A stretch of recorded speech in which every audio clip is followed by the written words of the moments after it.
দয়াল শ্রী শ্রী ঠাকুরের এতক্ষণ যারা নামামৃত সুধা পান করলেন, তাদের মানব জীবন শ্রেষ্ঠ জীবনের একমাত্র উদ্দেশ্য ঈশ্বর প্রাপ্তি। তা যেন এই জীবনেই সফল হয়, এই কাতর প্রার্থনা দয়ালের রাঙারাতুল চরণে। আমরা প্রত্যেকেই অমৃত পথে যাত্রী। অমৃতের সন্ধানে আমাদের নাম ধ্যান যজ্ঞ, ঈশ্বর প্রাপ্তি আমাদের জীবনের একমাত্র উদ্দেশ্য। ঠাকুর তা জানিয়ে দিয়েছেন। কি করলে আমাদের এই জীবনে ঈশ্বর প্রাপ্তি সম্ভব, আর কি করলে আমরা নিজের কর্মফলের বেড়াজালে আবার ঘুরে ঘুরে বারবার আসতে হবে, একথা ভাগবতের অনুশাসন অধ্যায়ে বিস্তারিত আলোচনা করা আছে। তবুও আমরা ঠাকুরের দৃষ্টিতে খুব সংক্ষিপ্তভাবে একটা ছোট্ট গল্পর মাধ্যমে জানাবো। কর্মফল সৃষ্টি করতে হয় আমাদের প্রত্যেককে। একই কর্ম যদি আমরা এক এক রকমের ব্যবহার করি, তো তার এক এক রকমের ফল ভোগ করি। যেমন উদাহরণ হিসাবে, একটি ভিখারি আমাদের সম্মুখে যখন আসে, এসে বলে, মা গো, আমি অনেকদিন খাইনি, আমার এই শিশু সন্তান খেতে পাইনি, তুমি আমাকে কিছু দান করো। তখন আমরা অনেকেই যথাসম্ভব পকেটে কিছু পয়সা তাকে দিই। অনেকে তাকে নমস্কার জানিয়ে বলি যে আমার কাছে তোমাকে দান করার মতো এমন কিছু নেই এখন, তুমি মনে কিছু করো না, অন্যত্র দেখো। এই অবধি কর্মফল সৃষ্টি হলো না। যেই মুহূর্তে আমরা তাকে সে প্রতারণা করছে এই ভেবে, অল্প বয়স, শরীর স্বাস্থ্য আছে, খেটে খাগা, লোকের বাড়িতে খাটলে কি হবে, তাহলে তো চেয়ে খেতে হয় না, দু চারটে বড় বড় জ্ঞান দিলাম, এক পয়সা দিলাম না, অশালীন আচরণ করলাম, গালিগালাজ করে তাকে তাড়িয়ে দিলাম। আবার কেউ কেউ বা তাকে ভৎসনা করলাম, যে যেমন ভাবে পারলাম তাকে আঘাত করলাম। প্রত্যেকটা কর্মফল আমাকে ভোগ করতে হবে। ঠাকুর বললেন, কারো প্রাণে তুই দিস নে আঘাত, সে আঘাত লাগে ঠাকুর ঘরে। সব তোলা থাকলো। এগুলোই পরবর্তীতে কৃতকর্মফল, সঞ্চিত কর্মফল এবং প্রারব্ধ কর্মফল হয়ে আমাদিকে ভোগ করতে হবে। তাই ঠাকুর বললেন, কথা কইবি গুড়ের মতো, লেপটেই রবে গায়ে, মিষ্ট কথা রুষ্ট হলে উল্টো পানে ধায়। তাই কি করে কথা বলতে হবে, কি করলে আমাদের কর্মফল সৃষ্টি হবে না, কি করলে মানুষ আঘাতপ্রাপ্ত হবে না। ঠাকুর বললেন, যাজ্ঞাকারীকে ফিরিও না, হয় অর্থ নয় মিষ্টি কথা, একটা কিছু দাও। তাকে ভৎসনা বা লাঞ্ছিত করার অধিকার আমার নেই। তার কারণ, তার ভরণ পোষণ আমি করি না, তার জন্ম আমি দিইনি, তার পরিপালন পোষণ করেন যিনি, সেই প্রত্যেকের গার্জেন একটাই, সেটা পরমপিতা। সেই জন্যে শাসন করার অধিকার আমার নেই, আমি যেহেতু তাকে পরিপালন করতে পারি না।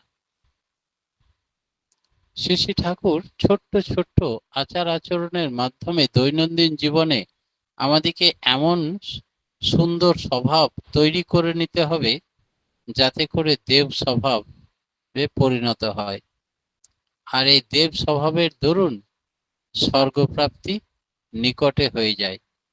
এর জন্য আমাদের খুব পাণ্ডিত্যের দরকার হয় না। এই জন্যে দিনরাত ঠাকুর দেবতা উপোস কাপাস মাথা ঠোকা বা মানত জুনত করতে হয় না। খুব বেশি সংস্কৃত শ্লোক পড়ে আর বিশাল পাণ্ডিত্য অর্জন করে অনেক কিছু জানা শাস্ত্রজ্ঞ হতে হতে হয় না।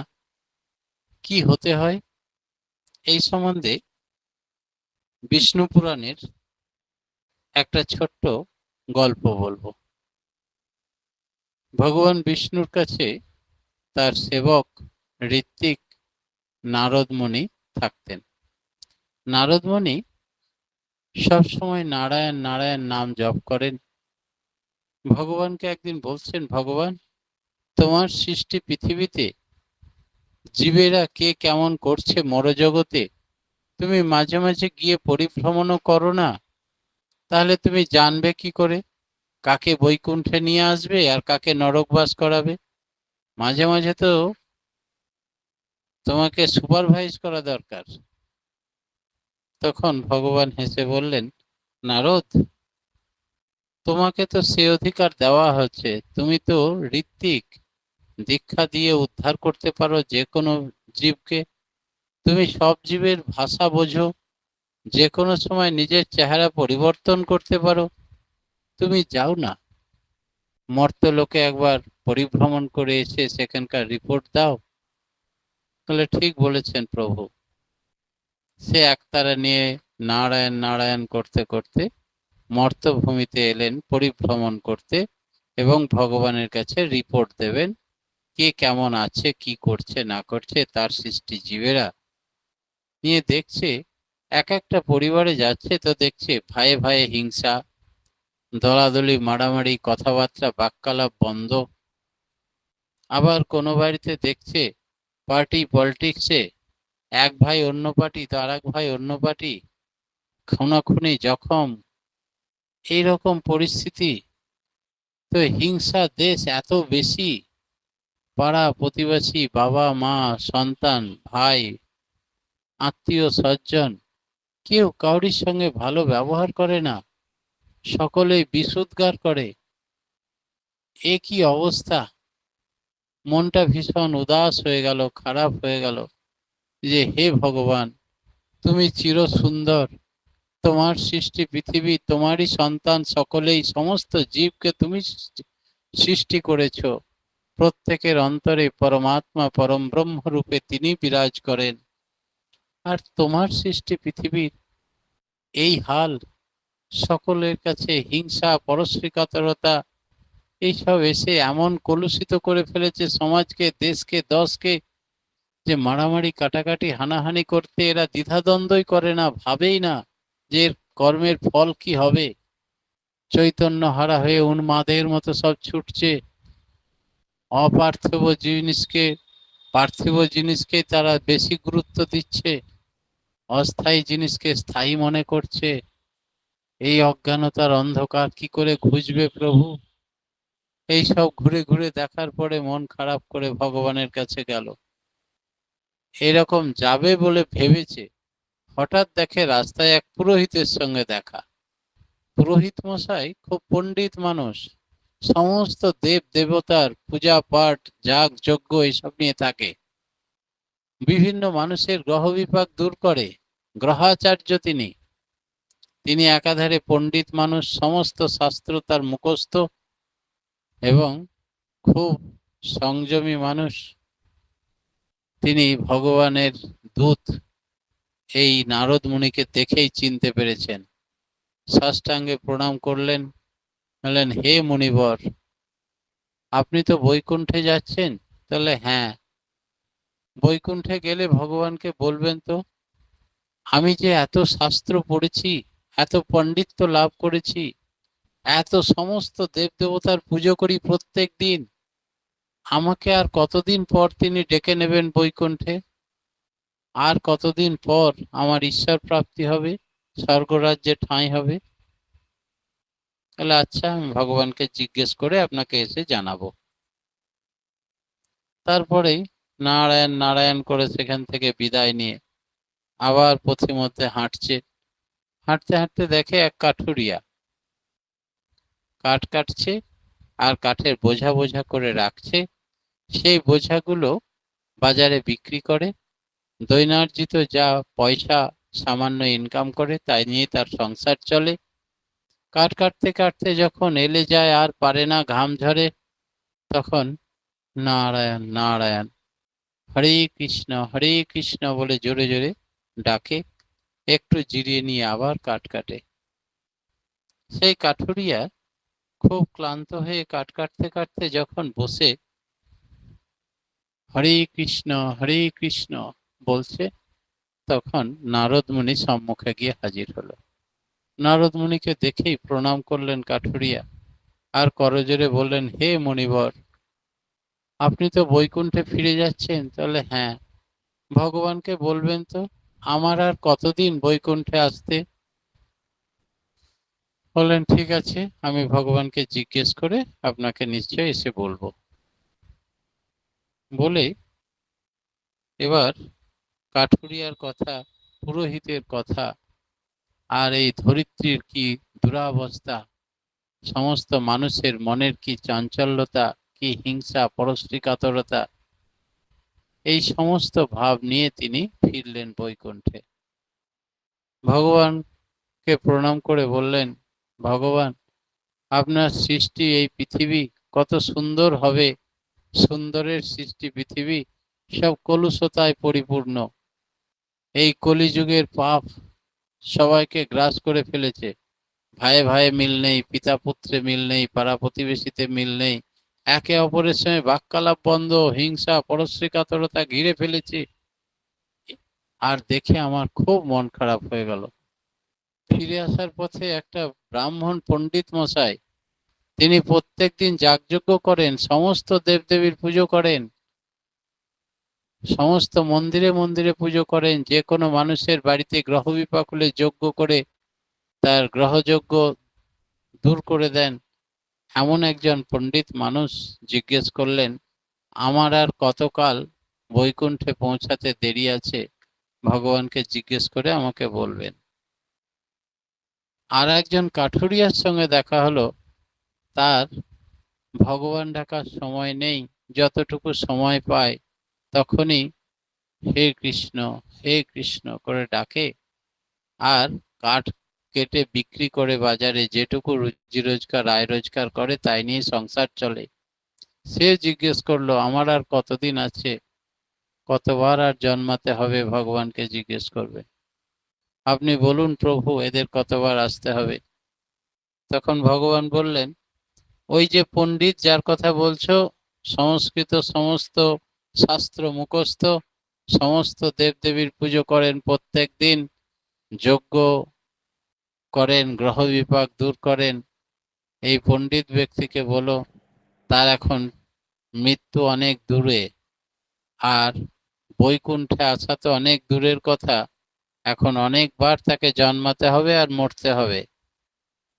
আর ওই কাঠুরিয়াকে বলে দেবেন যে কাঠুরিয়ার খুব অল্প দিনের মধ্যে মৃত্যু হবে এবং সোজা বৈকুণ্ঠের ঠাঁই হবে, এই জন্মেই ঈশ্বর প্রাপ্তি হবে, স্বর্গরাজ্যে তার ঠাঁই হয়ে যাবে, তাকে আর জন্মাতে হবে।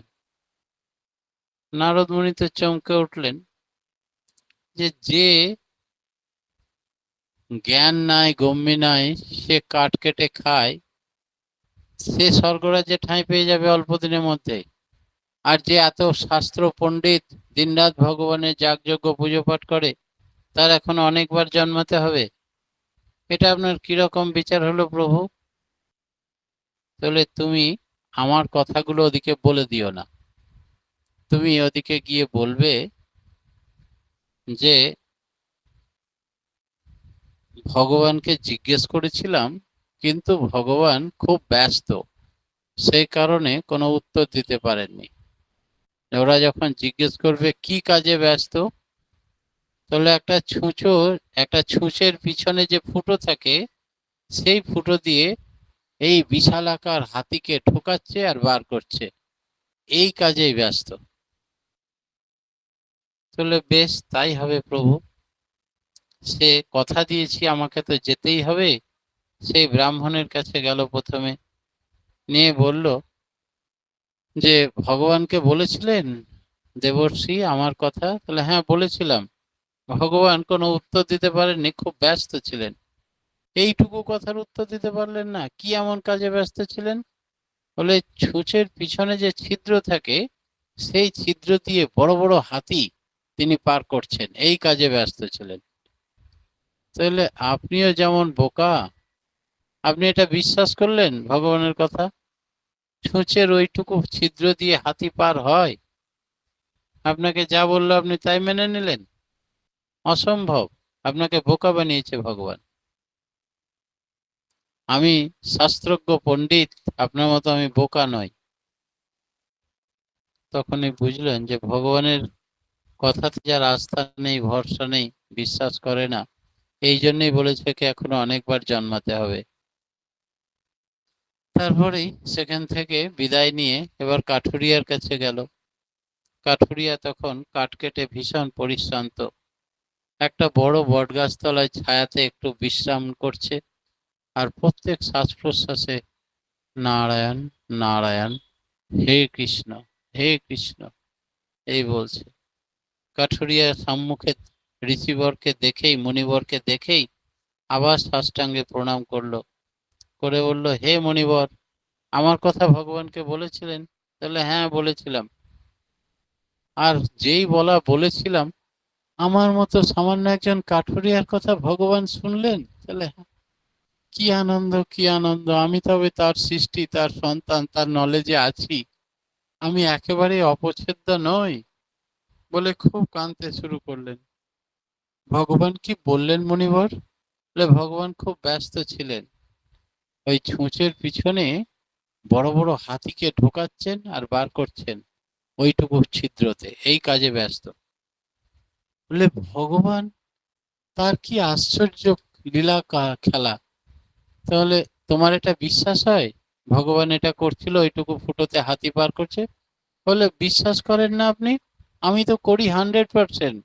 এই যে বট বৃক্ষটা দেখছেন, এই বট গাছের যে লাল লাল ফলগুলো ফলে আছে, এক একটা ফলের মধ্যে এক একটা বৃক্ষ লুকিয়ে আছে, একথা তো আপনি বিশ্বাস করেন? কখন বুঝতে পারে মানুষ?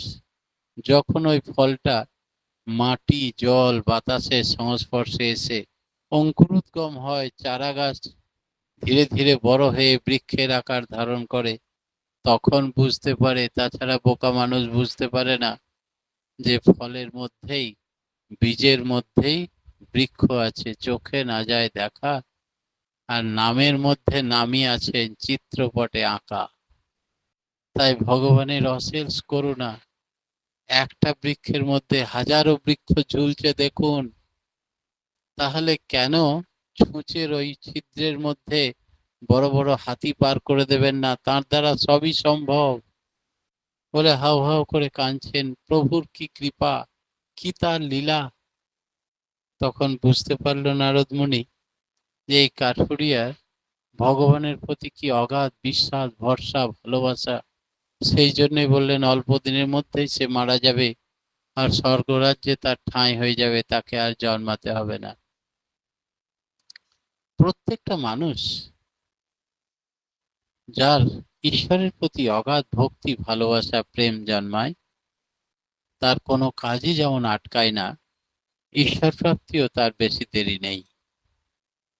আর যার সন্দেহ, জিজ্ঞাসা থাকে পদে পদে, তার ঈশ্বর প্রাপ্তিতে বহু দেরি আছে। আমাদের মূল জিনিস হচ্ছে তার প্রতি অনুরক্তি, ভালোবাসা, বিশ্বাস, প্রেম, আর তার উপর নির্ভরতা। এইটা হলে ঈশ্বর প্রাপ্তির মূল হাতিয়ার। পরম পিতার রাঙারাতুল চরণে প্রত্যেকের সার্বিক মঙ্গল প্রার্থনা জানিয়ে আজকের মতো আমার ক্ষুদ্র বক্তব্য এখানেই শেষ করলাম। জয়। জয় গুরু দাদা, জয় গুরু। আজকে আমাদের অনেক উপলব্ধির কথা শোনালেন যে কি করলে আমাদের ঈশ্বর প্রাপ্তি হয়। খুব সুন্দর আলোচনা করলেন যে একজন আমরা ভিখারি আসলেও আমরা তাকে তাড়িয়ে দিই, আবার কখনো হয়তো দিই, কিন্তু আপনি বললেন বা এটা ঠাকুরের এই কথা যে কারোর প্রাণে দিতে আঘাত দিতে নেই, সে যে উদ্দেশ্যে আসুক তার মনে কখনো আঘাত দিতে নেই। যখনই আমরা তাকে আঘাত দেব, তখনই আমাদের কর্মফল সৃষ্টি হবে, আর এই কর্মফল আমাদের ভোগ করতেই হবে। আর ঈশ্বর প্রাপ্তি করতে হলে আমাদের ধর্ম করতে হবে, কর্মও করতে হবে, আর তার প্রতি অগাধ বিশ্বাস চাই। এই বিশ্বাসের কথা বলে আপনি আজকে গল্প করে আলোচনা শোনালেন যে একজন পণ্ডিত ব্যক্তি যিনি পণ্ডিত পুরোহিত, যিনি সবসময় ঠাকুর ঠাকুর করেন, কিন্তু আর ঠাকুর পুজো পার্বণ সব নিয়ে ব্যস্ত থাকেন, কিন্তু তার মনে বিশ্বাস নেই। অথচ একজন কাঠুরিয়া, যে সে সারাদিন কাজ করার পর মাঝখানে করতে করতেও শুধু মাঝখানে একবার একবার করে ঠাকুরকে ডাকেন।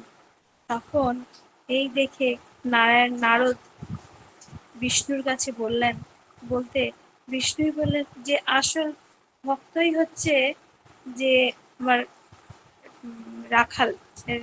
রাখালই হচ্ছে তার, আর কাঠুরিয়াই হচ্ছে তার আসল ভক্ত। কারণ যখন কাঠুরিয়াকে বলা হয়েছিল যে একটা সূচের ভিতর দিয়ে হাতি গলে যায়, এই কথাটা যখন কাঠুরিয়াকে বলেছিল, কাঠুরিয়া বিশ্বাস করেছিল, কিন্তু পণ্ডিত বিশ্বাস করেনি। আসলে তার প্রতি অগাধ বিশ্বাসে সবকিছু হয়। এই বিশ্বাস যখন থাকবে আর আমাদের ধর্ম আর কর্ম যখন একসঙ্গে আমরা করব, তখন আমাদের ঈশ্বর প্রাপ্তির পথ প্রশস্ত হবে। খুব সুন্দর আলোচনা দ্বারা আমরা সমৃদ্ধ হলাম। পরম পিতার রাঙা রাখির চরণে আপনার সার্বিক মঙ্গল প্রার্থনা করি। আপনি আপনার পরিবার পারিপার্শ্বিক সবার সুদীর্ঘ নিরোগ ইষ্টচ্ছল জীবন কামনা করি। আমার প্রভু রাঙা রাখির চরণে আমরা সবাই জয় গুরু দাদা, ভালো থাকুন।